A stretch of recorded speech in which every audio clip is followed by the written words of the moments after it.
¿Tu nombre? Cristina, la compañera de Jiquipila, mi regidora también de la zona de Pilas y el Valle Centro de Chiapas. ¿Tu nombre ya?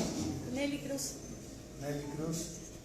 El delegado ya es conocido por todos ustedes, una gente que lleva, aparte de ser delegado, es parte de la historia de nuestro estado de Chiapas, porque estuvo aquí mucho tiempo laborando y parte de su familia también radica acá, ¿no, mi delegado? A sus órdenes, estamos siendo puntuales, como siempre, ustedes presentes y el partido también listos para cualquier duda. Y agradecerles a todos la oportunidad que nos dan. El tema que nos reúne hoy es, ustedes se acordarán cuando a inicios de año se dieron a conocer cifras y datos muy duros con el tema del presupuesto para el campo. Lamentablemente, pues, hoy que hacemos una revisión, ustedes y nosotros nos ha tocado ver pues, los resultados que está teniendo precisamente la falta de oportunidades a la vida productiva del campo en México y en Chiapas. Es lamentable decirlos, dijeran los que siempre andan los contreras, se los dije, pero la situación que se vive en el campo el día de hoy es para estar preocupados. El haber recortado y mutilado programas y recortado presupuestos nos lleva a una situación de falta de capacidad de producción, pero también de una reserva estratégica que deberíamos de tener en granos básicos.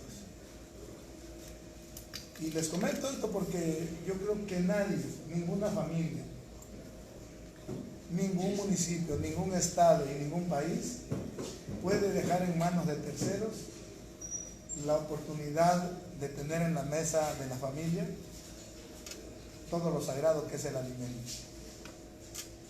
Y hoy por hoy estamos tratando de hablar con las organizaciones y los grupos de trabajo del sector rural.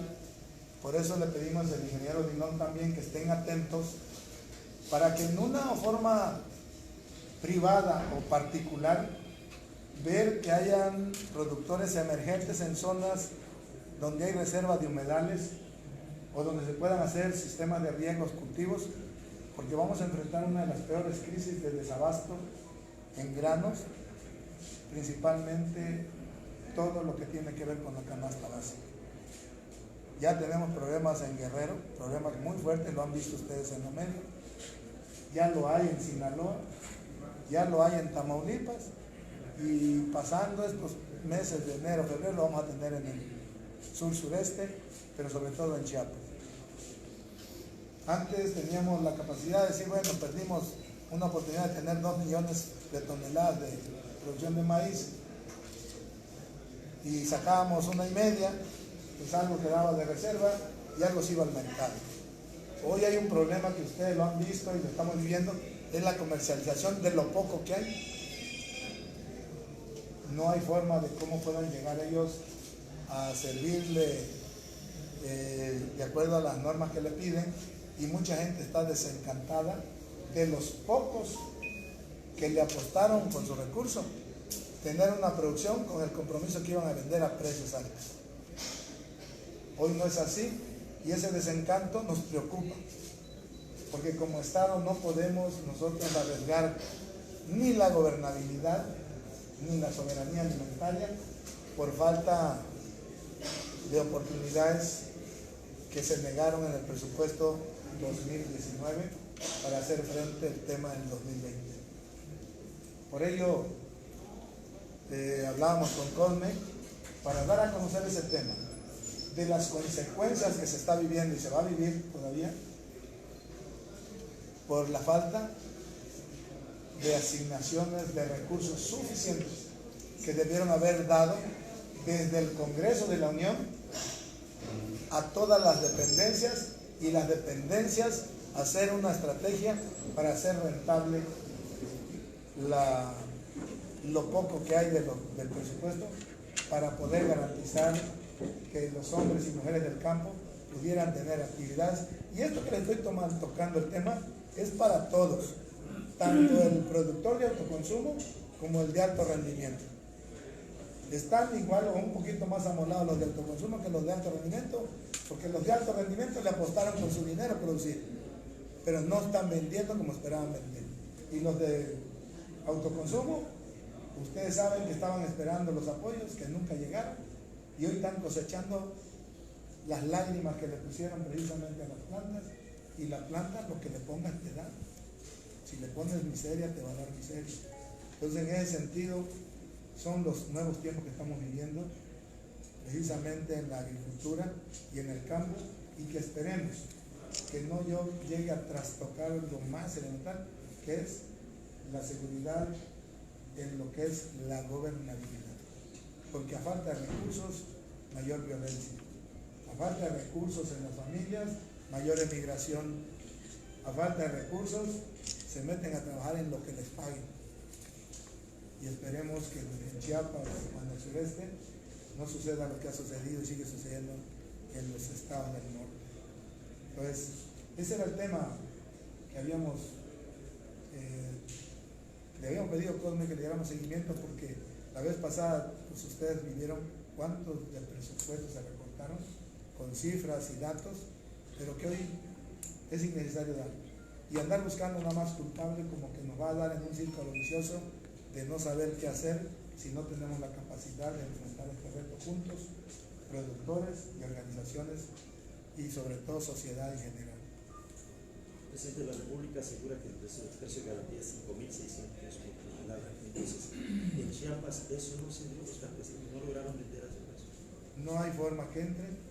Para que ustedes sepan la norma que debe tener un producto que debe llegar, que me parece que así debe ser, por eso se le da el plus, pero esto nada más va a engordar más la bolsa de los coyotes o de los grandes acopiadores de granos, porque para entregar un maíz en 5.600 en el programa que antes era Diconsa y que ahora es Segarmex, creo que es, tienes que entregarle en bolsas de 50 kilos y tienen que pasar por un proceso de cribado, y al mismo tiempo que la cribadora va desechando todas las impurezas, llámese polvo, olote o lo que tenga de impureza, lo manda a una banda, esa banda lo va procesando el maíz, lo va puliendo, le decimos en términos coloquiales, y cuando llega embolsado, ese grano de 50 kilos, después de haber pasado toda una serie de procesos, se envasa y se entrega a las bodegas, pero para tienes que tener un equipo que es un bastidor con servidores y con bandas, que todo es tecnificado, y pues aquí no hay ningún grupo que esté organizado. O lo hace a mano y lo pule el maíz con franela o con una playera para que pueda llegar de acuerdo a las normas que piden. Pero aquí en el sur sureste los grados de humedad siempre se marcan en cualquier grano, y eso te lo castigan como impureza. Entonces al final del camino, pagando todo un proceso, vas a venir recibiendo exactamente lo mismo que venía recibiendo sus 4 días, 4 meses. Presidente, hace unos días se realizó una conferencia de prensa del Banco de Alimentos donde dice que más del 70% de la población de Chiapas no tiene lo suficiente para comer. Estamos hablando de una pobreza alimentaria bastante acentuada, bastante fuerte en el Estado. ¿Qué es lo que piensa hacer el PRI, tanto a nivel estatal como a nivel nacional, para combatir esto, ya que si se viene la crisis alimentaria que se pronostica, pues ese del 70% va a aumentar? Mira, en respuesta a ello, esto que estás tocando ahorita, el tema de los datos que debíamos conocer, lo hemos venido arrastrando desde hace muchísimos años, y lo que nosotros siempre lo hemos dicho en la mesa. Antes se reflejaba en una desnutrición de los niños que recién nacen y van llegando. Con los programas que se crearon desde hace más de 20 años para acá, se logró abatir una desnutrición en el rezago rural, en la vida rural de los niños y mujeres, y también en las urbanas, porque muchas familias que viven en las urbanas dependen de lo rural. Al haber incrementado y tener programas que atendían precisamente las demandas sociales, como los programas del PIMAC, de apoyo de 1 a 3 hectáreas de productores de autoconsumos, que entraban también los de alto rendimiento, pues se les ayudaba con 3 hectáreas máximo. para ponerlos en igualdad de condiciones, cumplía ese objetivo, primero, de garantizar el abasto alimentario, para que no les faltara lo necesario en la mesa de las familias más pobres de México, que radican en el campo. Porque con tal de tener ingresos, venden lo mejor de su producción y hay veces dejan desprotegido a su familia en lo alimentario. Por eso el gobierno había creado lo que es Liconza y Liconza para suplir una parte deficitaria que había del abasto alimentario. Pero hoy quitaron todos los programas de asistencia alimentaria para niños, del Prospera para las mujeres, de las guarderías de los niños, los famosos CENDIS, y quitaron todos los programas que apoyaban a la vida productiva. El desmantelamiento viene a pasos agigantados. Por eso es muy claro, ojalá y este tema no trastoque la soberanía a través del tema alimentario y a través de la seguridad del Estado y del país. Con respecto al Plan Nacional, sí, pues lo que estamos tratando de hacer es mantener debidamente informada a la comunidad mexicana a través de ustedes. Es la principal razón de estas conferencias de prensa que el CEN le pide a las dirigencias estatales del partido en los 32 estados del país que se realicen. Eso se está haciendo ahorita en los 32 estados de México. El tema del día de hoy era la opacidad en el manejo de los recursos por parte del gobierno, la discrecionalidad. Podemos informarles que de 173.500 contratos que se realizaron el año pasado, el 80% fueron sin licitación ni proceso de invitación, sino por asignación directa, lo cual pues contraviene precisamente la transparencia, ¿no? Y el otro problema que estamos observando es un crecimiento del 2020 con respecto al 2019 del presupuesto para programas sin reglas de operación y el crecimiento también de los subsidios a estados, municipios y organizaciones sociales también sin reglas de operación, lo que favorece precisamente la opacidad. Yo decía la semana pasada que se han reducido drásticamente los presupuestos en el sector comunicaciones y transportes para construcción, conservación de la red carretera nacional, que se han reducido sensiblemente los programas sustantivos del campo, al grado de que un diputado federal pedía el día de antier que mejor desaparezca la Secretaría de Agricultura, porque el presupuesto de operación, lo que cuesta en salarios, en renta de oficinas, en luz, en gasolina y todo, es más de los recursos que se van a distribuir a los beneficiarios rurales. Entonces, caso hay, como dicen por acá, que tengamos un aparato burocrático que cuesta más de lo que apoya. ¿Por qué? Porque se están cancelando programas sustantivos de inversión pública y de desarrollo social y de desarrollo rural para seguir incrementando esa bolsa discrecional para Sembrando Vida, que quiero decirles que la evaluación de Sembrando Vida, para empezar, yo soy ingeniero agrónomo y los árboles no se siembran, los árboles se plantan. Lo que se siembran son las semillas, de ahí viene la palabra siembra. En todo caso, ese programa se debería llamar Plantando Vida, no Sembrando Vida.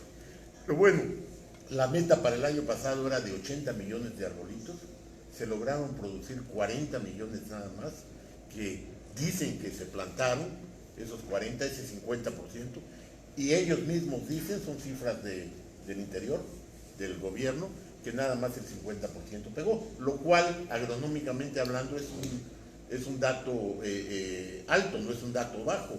Los programas de reforestación que normalmente se hacen, a veces se tiene un 20 o un 25% de pegar, es decir, del árbol que plantamos y que pasada la temporada de lluvia sigue vivo. Pero, entonces, la meta para este año es de 1.200 millones de pesos, de árboles. No pudieron hacer 80 el año pasado. La pregunta es, ¿podrán hacer 1.200 millones de arbolitos? ¿Podrán producirlos?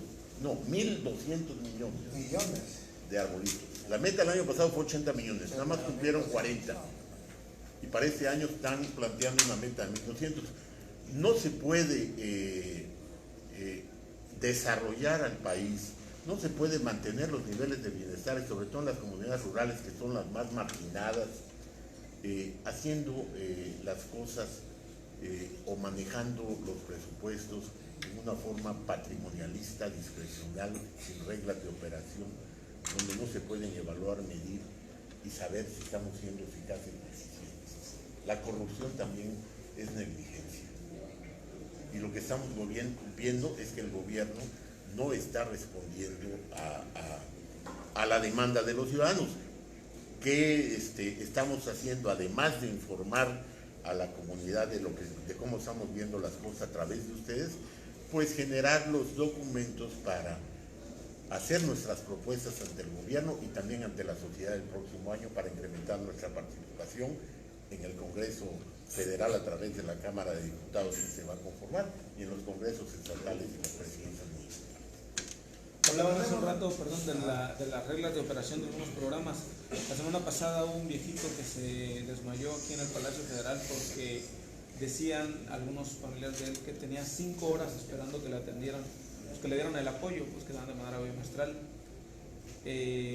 Aparte de esas situaciones, pues muchas mujeres no reciben el apoyo que existió antes de Prospera, siguen esperándolo, les dicen que se les van a dar acumulado.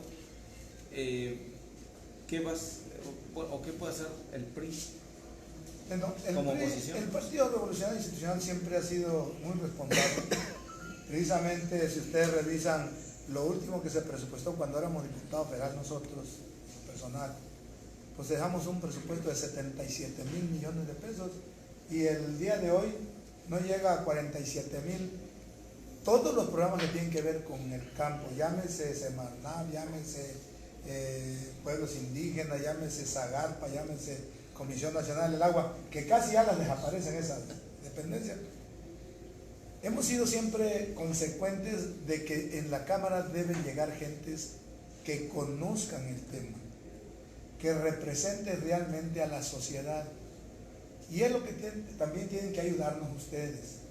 Los medios juegan un papel muy importante hoy en la época de la digitalización para que podamos desdoblar la información que hay de todo lo que está aconteciendo a raíz de la falta precisamente de presupuestos y también para combatir el exceso, el abuso que se dio en la desmantelación de programas que tienen la responsabilidad de velar por una economía precisamente más integral con la gente que menos tiene. Y una medición muy sencilla es la que estamos viviendo ahorita, la que acabas de decir. El 70% se espera en la desmantelación de la economía familiar.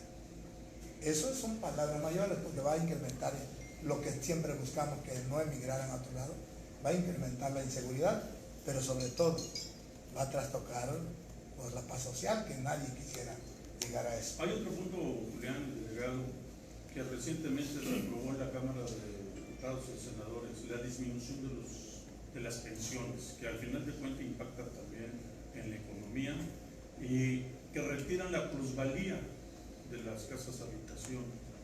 ¿Cómo se manejaría o qué opiniones merece esta situación que está pegando por todos lados en la economía?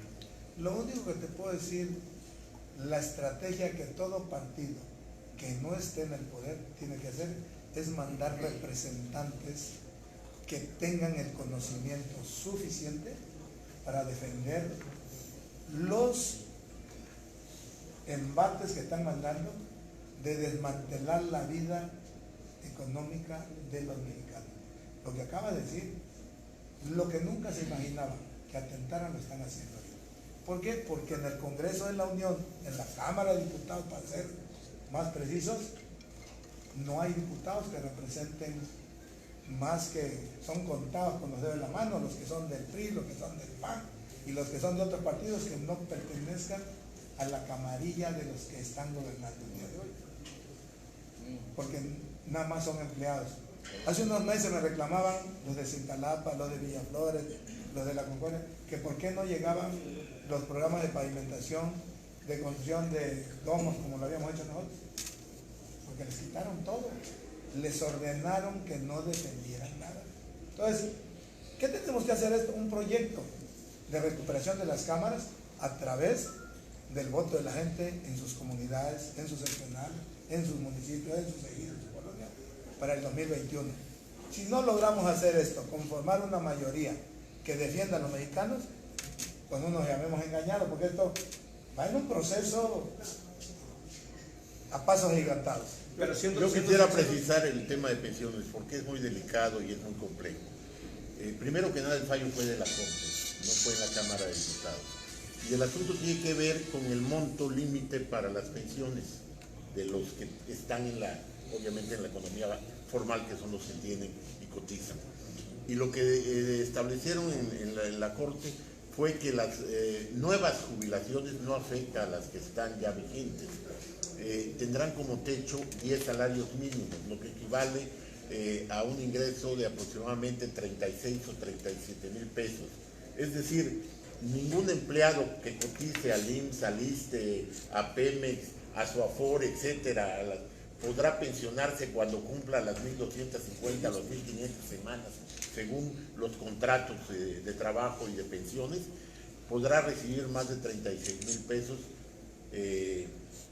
aunque ahorita el límite era de 25 salarios mínimos, el equivalente es cerca de 90 mil pesos. Eso no afecta a las pensiones vigentes, pero el problema de las pensiones es un problema a nivel mundial.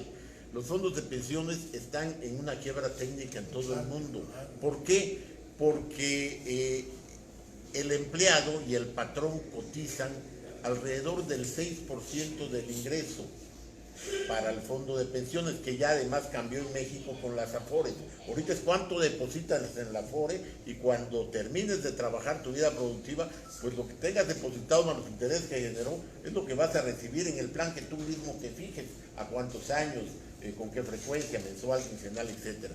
Pero en el esquema anterior, tú depositas el 6.5%. En los países desarrollados se deposita 3 veces. O sea, del ingreso que recibe el trabajador, lo que aporta para los fondos de pensiones es 3 veces más lo que se aporta en México.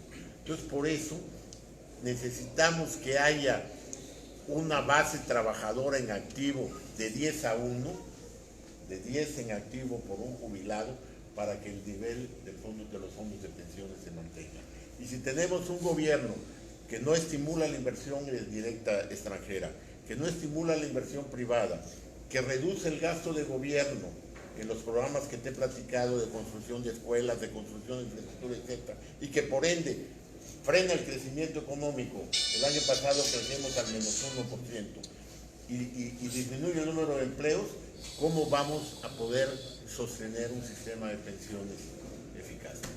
Ese es el problema. El terreno es fértil para que el PRI regrese, aparentemente, pero la gente, ¿qué percepción tiene, según ustedes que están en tierra? Pues hay condiciones para que les den la oportunidad de nuevo a ustedes, porque parece que la esperanza de México pues ya se les vino cayendo, pero habrá otra opción que surja, ¿no? En algún momento, o que se pueda posicionar, no sé, si que me se pueda permites, posicionar el PAN.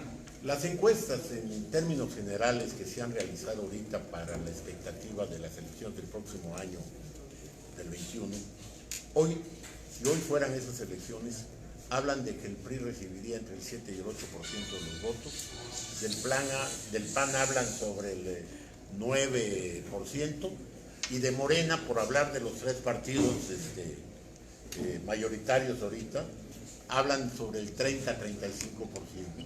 Pero estamos viendo que Morena no es un partido y que tiene problemas serios internos, no tiene la estructura territorial que tiene el PRI. Y esos son los números de hoy, es una foto. Y las fotos van a ir cambiando conforme se vaya a ir acercando el tiempo electoral. Nosotros estamos conscientes de que la marca PRI está en su peor momento de devaluación, es decir, la gente nos rechazó en el 18 y muchos no quieren saber nada de nosotros porque no creen que tenemos la capacidad de rectificar sobre los errores que hemos cometido en el pasado. Finalmente, la gente va a votar el año que viene por las personas. Va a ser una elección en la que van a fijarse en quién es la persona, independientemente de la marca. ¿Cuál es el reto que tenemos en el PRI? que seamos capaces de seleccionar a las mejores y a los mejores candidatos para los diversos puestos en disputa electoral, presidencias municipales, diputaciones locales y federales. O sea que eso le abre la puerta a los ciudadanos a participar. Ya están en los candidatos. estatutos, Ya no pero solo- bueno, no, como MIT. ya están en nuestros estatutos las candidaturas externas.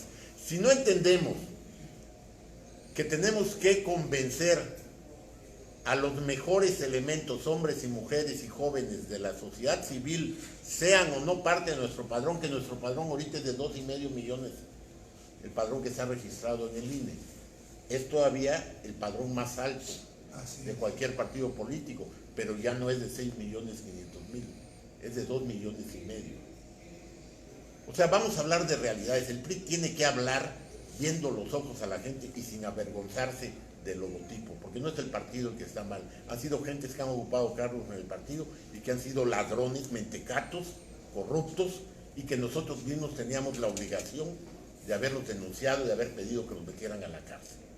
Si no somos capaces de escoger a hombres, mujeres y jóvenes que acepten ir con nuestra marca, que no se avergüencen de nuestra marca, pero que tengan la empatía, la simpatía y el reconocimiento de la sociedad, no tenemos nada que hacer el próximo Y hay otro tema, mira, desgraciadamente yo siempre le he apostado más al trabajo que a las encuestas. Yo siempre he diferido mucho con las encuestas, muchísimo, porque la realidad de tierra es diferente. Y el PRI en Chiapas, no me dejarán mentir ustedes, y si no revisen las elecciones, en los peores momentos del partido, tenemos más de 500,000 que nos han siempre confiado el voto. Y lo que dice el delegado, muchos han violentado precisamente esa confianza que se dejó. Pero no nada más en el PRI, en todos los partidos hay sujetos nefastos y sujetos extraordinarios. Lo hay también en la sociedad, hay gente valiosa, hay gente que... Lo que le estamos apostando nosotros aquí en Chiapas es recobrar la confianza de la gente. Hay muchas gentes que nos conocen, que saben que somos gente de compromiso, somos gente de trabajo. Y la única forma que yo le entiendo para ganar elecciones es precisamente entrar en la confianza de la gente. Y eso se entra con trabajo. Ahí es donde tenemos que fincar precisamente parte de la responsabilidad como partido. Y eso le digo a todos los presidentes de partidos también, que lo tienen que hacer los que no son gobierno en estos momentos en el poder. Porque si vamos a estar confiados de los errores que cometan los otros, para que nosotros crezcamos, y sin comprometernos a los trabajos, buscar quién nos saque la tarea dentro del partido, dudo mucho que resulte muy halagador el futuro que nos espera. Pero tenemos absoluta confianza de que en el 2021 en las boletas van a estar hombres y mujeres que tengan trabajo y compromiso con el partido, que se la jueguen por el PRI, y como dice el delegado, que no se avergüencen de ser priistas. Yo siempre, toda mi vida que he estado en el escenario, mi mayor orgullo es ser del PRI, mi mayor orgullo, y siempre lo hemos demostrado.